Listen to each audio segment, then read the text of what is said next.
Hey, what is going on, guys? It's AryA back again. In this video, we're going to talk about the new gauntlet in Ancient Evil called Labors of Hercules. For those of you who are familiar with my content, you know that I actually enjoyed the Dead of the Night gauntlet, which isn't something I can say for everybody else in the community. Apparently, the Dead of the Night gauntlet wasn't well received by the majority of the community, and that's because of the sheer amount of different locations and different items that you need to memorize and keep track of. And it's understandable if you're just a casual player, you're not necessarily gonna know and remember all those different locations. But for me, I liked it because it actually did what it was supposed to do, which was to challenge you and test your knowledge of the map. That's the whole point of the gauntlet mode, it's to test your skill, and for some reason, people didn't like it, and as the result, we have now ended up with Labors of Hercules, which is pretty much the exact opposite of the Dead of the Night gauntlet. So I'm just gonna get straight into this.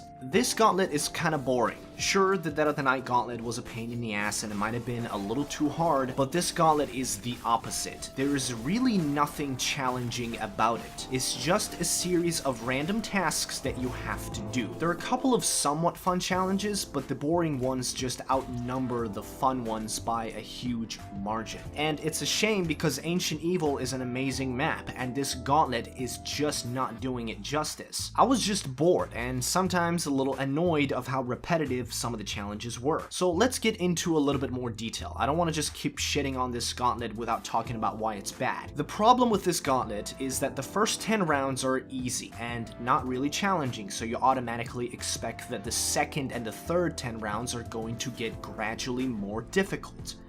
But they don't. The flow just kind of feels flat. Like there's no actual climax to it. It just stays the same throughout. There are also some challenges that are not difficult, but just time consuming. So those are the two major problems. One is a lack of flow, and two are time consuming challenges. So let's talk about the good challenges. Let's just get them out of the way right now since there aren't that many. On round 17, you have to kill Spartoid zombies without headshotting them. If you do so, you will fail the challenge. The reason why it's interesting is because in a regular game of zombies, that's how you would kill them.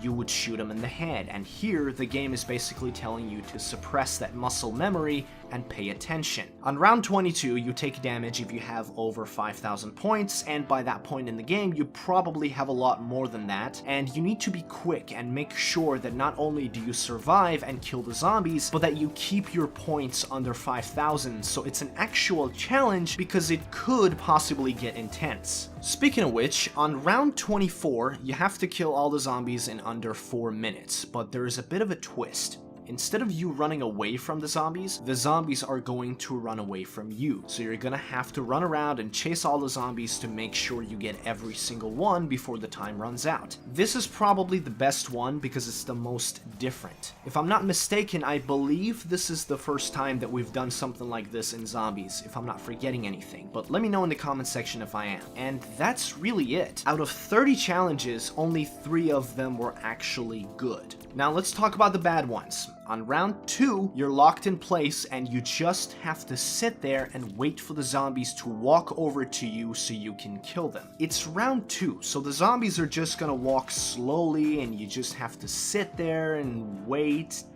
Why?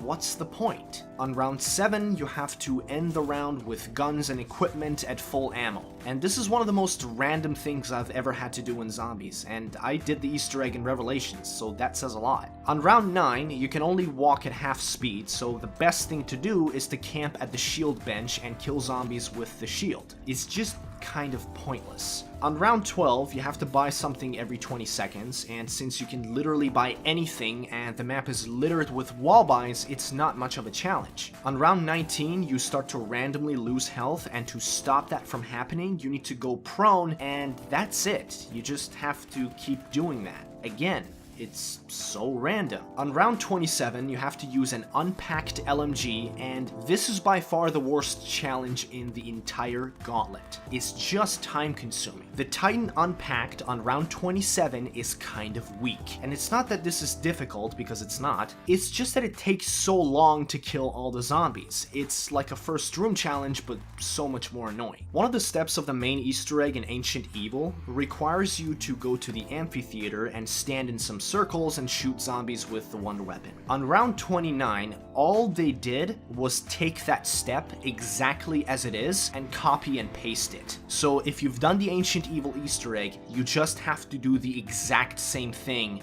again. And on round 30, you get teleported to the boss fight, and it's the exact same boss fight copied and pasted. And if you've done the Ancient Evil Easter egg before, you're gonna feel like this. Oh shit, here we go again. It's just lazy and repetitive. I know they did that with the 9 Gauntlet and people seem to like it, but that's because that boss fight was really good. And it's not that the one in Ancient Evil isn't, it's just that it's more time consuming and less fun than the one in 9. When we got the Blood of the Dead Gauntlet, people weren't happy that there wasn't a Brutus boss fight at the end because most people didn't do the Blood of the Dead Easter egg because it was so hard and tedious. So the people that didn't do the Easter egg wanted a Brutus boss fight, but they didn't get it. With Ancient Evil, however, the Easter egg wasn't that difficult, so people actually did it. So it didn't really need a boss fight at the end. I'm not entirely against the idea, but if you're gonna do it like that, at least change something in the boss fight so that it's not exactly the same thing. It just gives the impression that they're running out of ideas, so they're just recycling things that are already in the game over and over again, and it just taints the whole experience. Overall, this gauntlet was a bore fest, and I just hope going forward that they come up with more original ideas. I don't know, maybe it's time we got factions and maybe Grief or Turned or some other game modes. I mean, it's been like 8 months since launch. I think it's about time we got a little something. A perkaholic elixir isn't going to fill that void. That is going to do it for today's video. Let me know in the comment section down below what you think of Labors of Hercules. I do hope you enjoyed this video. If you did, make sure to drop a like, subscribe if you're new, and I'll see you in the next one. Peace.